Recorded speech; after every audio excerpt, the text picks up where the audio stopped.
like, for example, people burning their own bins in Birmingham. I mean, you know, Birmingham, as I'm now calling it, B-U-R-N, of course. Let's talk to Arnold Tarling, who's a fire safety expert, because I'm pretty sure burning your own rubbish is illegal. First of all, Arnold, very good morning to you. And if it's not illegal, it's certainly not a very good idea, is it?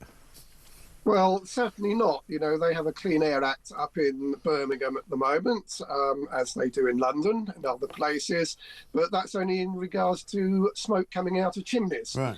But you don't want to be burning materials, particularly plastics and rubber and materials like that, because of the dioxins and phthalates and volatile organic compounds which come out, which are very detrimental to your health. Yes. And particularly if you're standing anywhere near it. Oh, yeah, yes. If you're near it, and people who particularly suffer from lung problems or asthma, they're going to really be suffering if people are burning their rubbish. The main problem we have is that the amount of food which is being thrown out along with the rubbish, which is attracting the vermin, the foxes, the rats, the mice, cockroaches and the like. You know, we've got another means of disposal for food waste down the toilet pan. Clean it out, you know, providing it's not large bones or bits and pieces like that which will clog the drainage. You know, most of it you can actually put down there. Isn't that going to block the drains, though? Only small things. You know, your ordinary food waste, you know, your scraps, make sure it's all mashed up in small pieces. You know, there's no reason why not. It's the big bits that you don't want going down there. Because, I mean, I can only one thing worse than Birmingham and their bin crisis would be to have a sort of sewage crisis to go along with it. And so they wouldn't be able to use the toilets either. You might as well just give up. Yeah, you separate out the oils and the fats. You can put the fats which congeal into tins and put them to one side. The oils can go back into bottles, so you don't dispose of that. And then they're pretty well inert. Right. You know, there's lots of things one can do. The tins and everything you can separate. And I'm sure the totters would come around, or tatters as they call them in some places, and take the metal that you've got there, and you can separate a lot of the waste out. It's kind of ironic, isn't it, that in this day and age of recycling and everything being separated out, we've actually got a bin crisis, because it doesn't seem to me that people are saying, all right, well, let's take the food waste somewhere else, because that's obviously what's causing all the problems with the vermin. But you can leave, say, the bottles and the cardboard and the paper. I mean, if you had, for example, an incinerator in your back garden in Birmingham, could you burn paper? Could you burn cardboard, for example?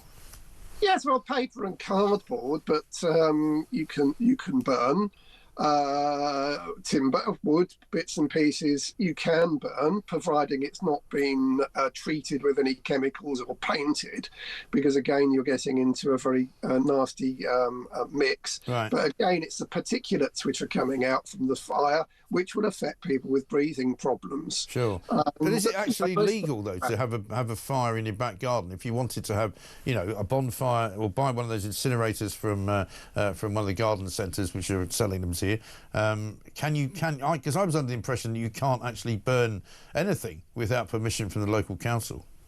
My understanding is you can burn within reason. It's certain products which you're not allowed to burn and shouldn't be, and that's coming back to the rubber, the plastics, the paints, the treated timbers and bits and pieces. It's kind of common sense, that, isn't it? I mean, you have to be pretty stupid to think you can burn rubber and plastic.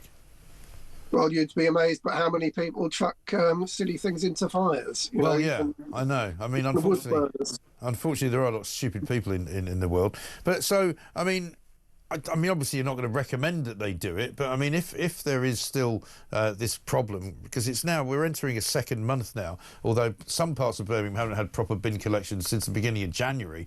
I mean, I can't imagine what it's like. We had a lorry driver pass by Birmingham yesterday. He said he was out on the M6, M42 kind of link-up road, and he said you could smell it. It smelled like you know, those sort of rubbish tips that you find in foreign countries. It just smelled awful. Yeah, that's basically the foodstuffs which are out there, which are rotting down and, you know, attracting the vermin. You know, deal with the food products. You know, if you've got large bones and stuff, maybe put them on top of a small fire so that it then won't attract the vermin when you put it out. But, you know, the general scraps you've got on your plates, that can go down the toilet, providing it's not in large lumps. Right, okay. You know, mash it up a bit and dispose of it that way. Yeah, and so you're not. I mean, I'm assuming you're not going to recommend that people have fires in the back garden, but if you do, just do it sensibly and don't be an idiot. Do it sensibly. Make sure it's dry material that you're burning, so you don't produce so much smoke. If you are definitely going to be doing it, but it's difficult times on this. But the inert materials, the things which aren't going to smell, the things that aren't going to separate them out, bag them up, and put them somewhere where they can be collected at the end of it. It's purely the foods and the stuff like that which people aren't thinking about. You've got maybe you've got out of date bottles of jam and stuff which has gone fungusy. Mix it up with some hot water, bits and pieces, flush it down your sink, flush it down your toilet. It won't congeal again, right. And you've got rid of the things which attract the vermin. Yeah, I suppose so, but I'm not sure. I'm not buying into this idea of putting everything down the toilet. What about here's one for you? Not everything. Not everything. No, I know. Listen, I know you're being very reasonable here, but I just know from what people are like. They'll be sort of chucking chickens down there and stuff. But I mean, not the bone. The other problem you're going to have, right, is the weather service. The Met Office has put out a wildfire warning, right, because it's going to be quite warm today, quite warm this weekend. Would you have to be concerned about starting a wildfire if you put a fire up in the backyard?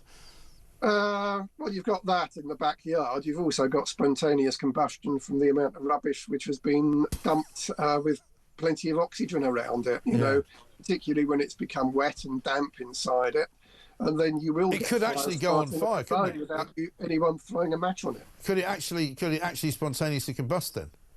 Yeah, yes. Rubbish will combust if it's got the right conditions and the heat on top of damp materials. Right. Even if you have, let's say you've done washing and you've piled that all up on top of each other, that can end up combusting. I've had situations with sort of hotels which do their own cleaning, which fires caused by spontaneous combustion in their laundry. Blimey. There's a lot to think about there. Arnold, great to talk to you. Thank you very much indeed for your help. Very, very helpful indeed. Fire safety expert Arnold Tarling says, yes, you can burn rubbish in your back garden as long as it's reasonable. Sorry, it's not funny, this. It really is not funny. And as long as it's paper or cardboard, right? Don't use any accelerants, obviously, and be careful for not starting a wildfire. Which might start anyway, apparently, because of the rubbish that's outside.